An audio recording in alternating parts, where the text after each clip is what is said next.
Today's video is not about a Mercedes at all. It's about the Old Merc Guys tow car, and we're going to take it for a drive for sure. And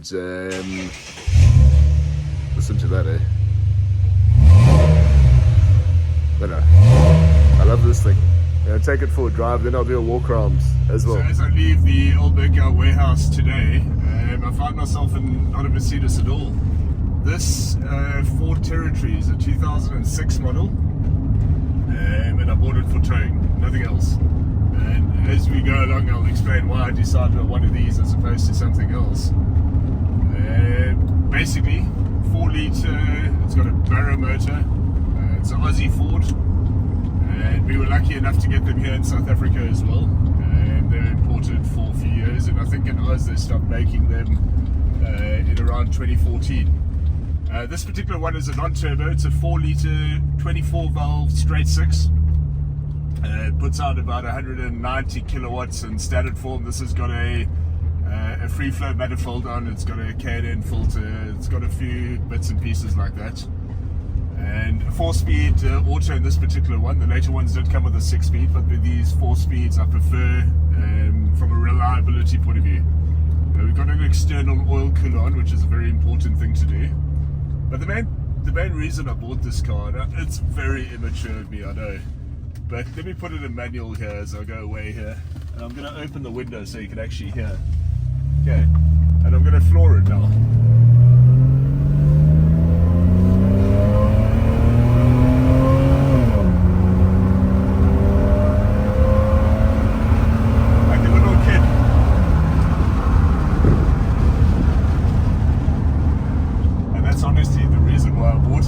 Sounds incredible, like only a 24 valve straight 6 can. Guy going on the wrong side of the road there, Uber driver there. Anyway, really nice from a performance point of view with towing. I have towed lots of cars around the country with it on a trailer. Obviously all Mercedeses that I've picked up for stripping or whatever. And it's absolutely effortless on the open road. You don't feel the load at all. I normally tow in third, and if you look at that at 103rd, it's revving at 2,750, somewhere around there. And on this incline, if I floor it, it just goes. It just pulls so nicely in third. That's on a hill. I'll put it in fourth now. Fourth is back, yeah, there we go. And in fourth at about 120, it revs at around 2,000 revs. I've done a lot of videos. There's a playlist for this Territory on the YouTube channel. I've done quite a few videos and tutorials and things I've sorted out. So I'm not going to go too much into that. But the work that I've done on it really is focused on bringing down consumption. And well, my wife uses it as her daily. And if I look here, average fuel is around 15 litres 100 k's when she drives it.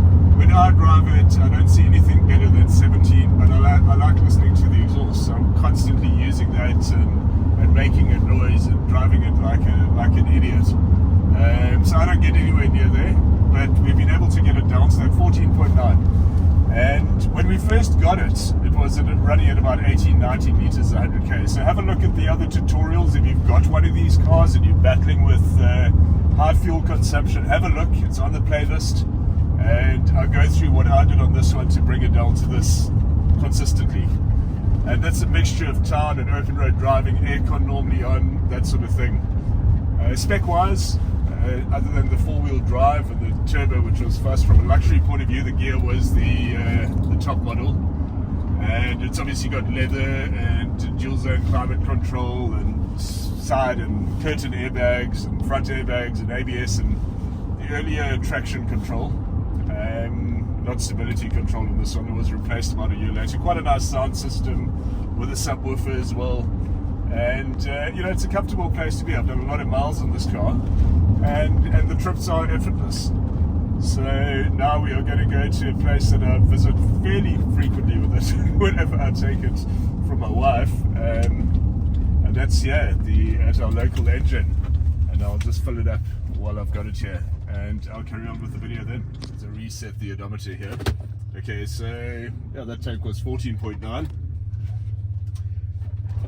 having driven an Old Merc for the last few months and the old Volvo and stuff, I couldn't remember how to open the fuel cap here. Push a button is not something that's in either the Merc or the old Volvo.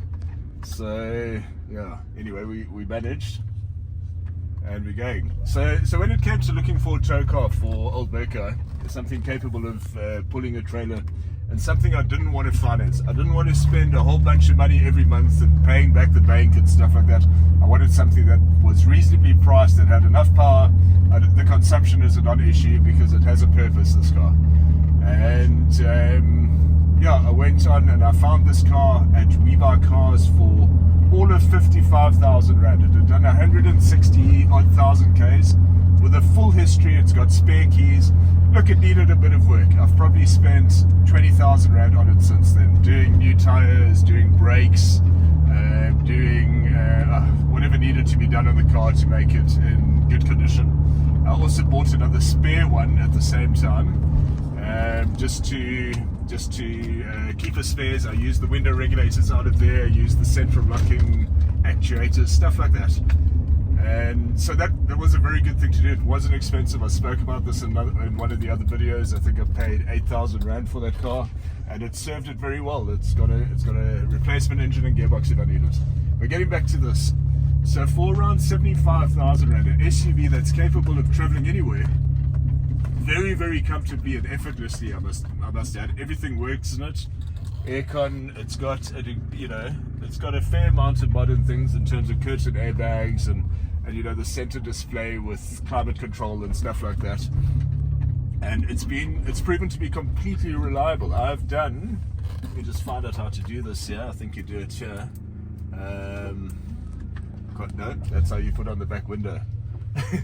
Oh, here it is here. No, that's not. I'm trying to figure out how to see the mileage, but top of my head it's around 180,000 Ks. So that means I've done a good 22 very hard 1,000 kilometers on it in doing towing and doing we also moved a whole warehouse towing a 3-ton trailer.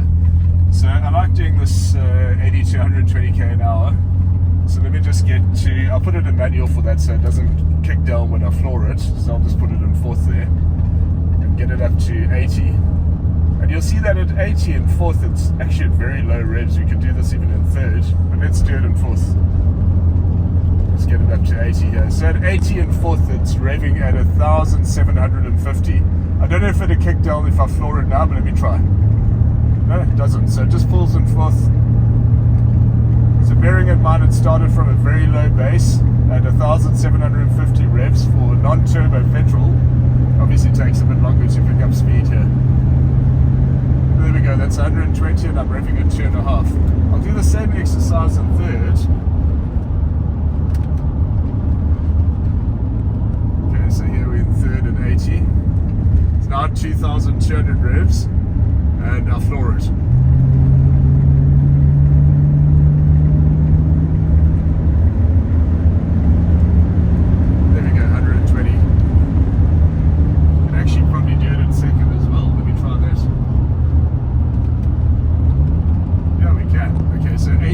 Second is 3,200.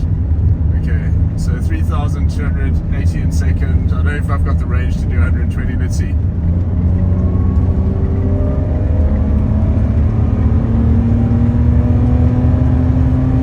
120. So it really, really pulls nicely, and that sounds. That's why I get terrible fuel consumption in this car. So every time I pull away, drive like an idiot. Don't go fast.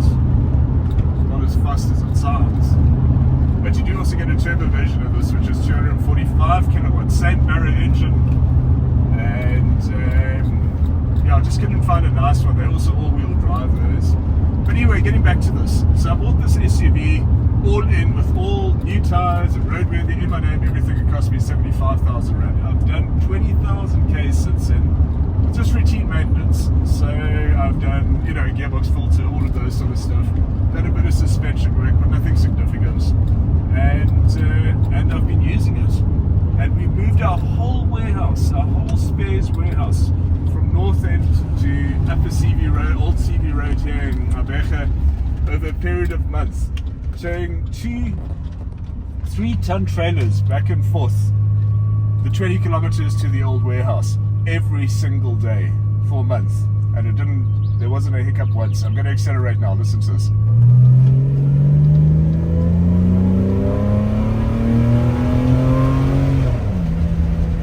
Only doing 60 now. So as I say, it sounds fast. And if it sounds fast, it doesn't need to be fast to be fun.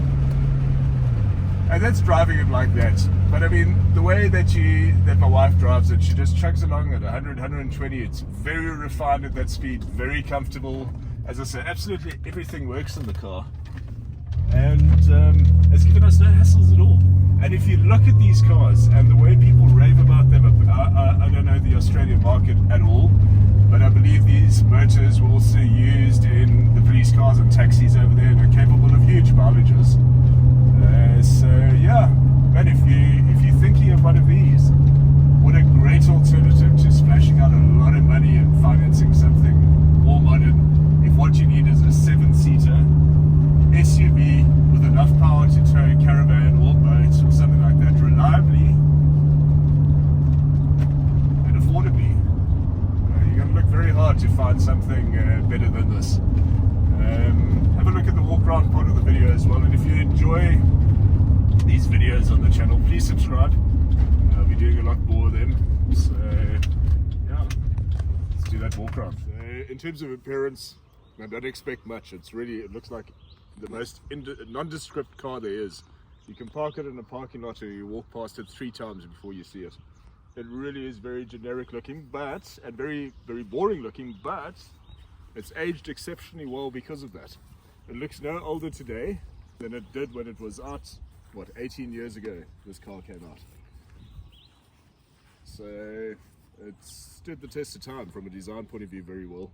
But yeah, man, it is a very nondescript car, and it's invisible, which is great as well. So you've got the fog lights, you've got those. Let me open up the bonnet, you can see what that Barra engine looks like. As I say, this car is basically daily use, so we rarely wash it. And you can see over there, 24 valve straight 6, 4 litre. Fuel injected, it's got a Canon air filter, and it's got a branch, this car. But also very, very simple, very easy to work on. I do most of the work myself on it. And we've done a few things. We've done the pulley on the belt, we've put a new belt in, obviously servicing. I did something on the throttle body, there's a video there. So yeah, it's very easy to work on, a lot of space, and more than enough power. The car weighs around 2 tons. 2000, I think it's 2000 on the rear wheel drive, yeah, around about 2 tons. New tires are put on, and if you have a look inside, it's actually really everything you need. It's got an electrically adjustable driver's seat, passenger seat isn't. Good sound system, no Bluetooth in this one. A lot of storage compartments, man. There's in the doors, there's here, there's a huge one here that you could basically fit a 2-litre bottle in easily. There's there, there's on that side, there's under the driver's seat, around on top here as well.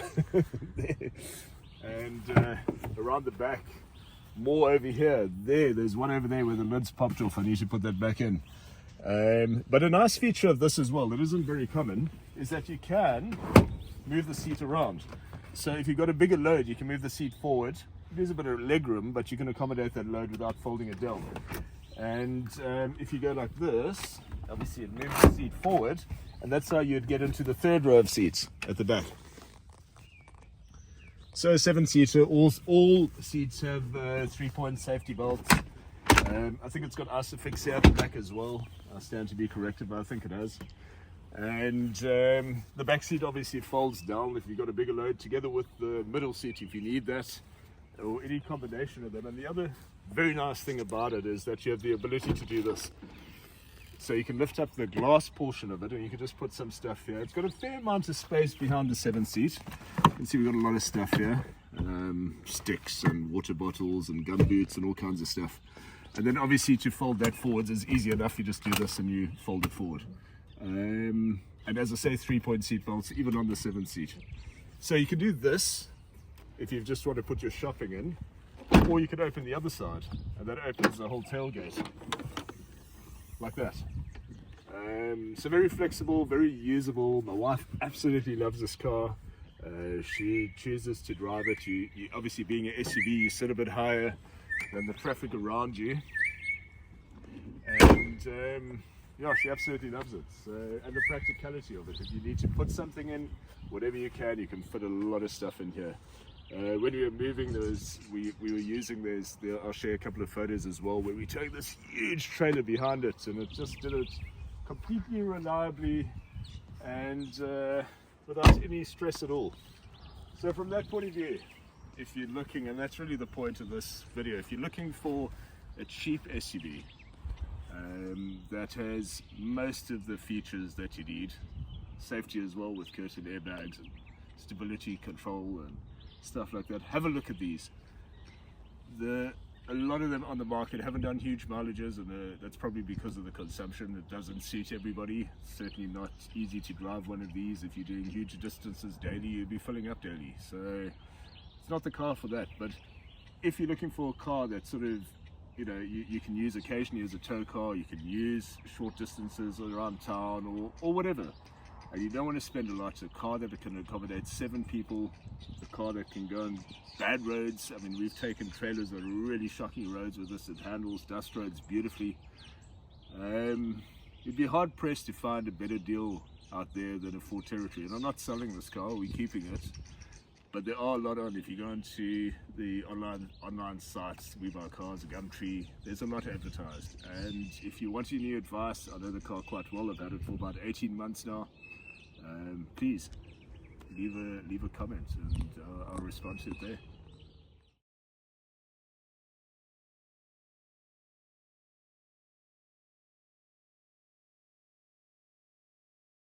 Wrap up this video.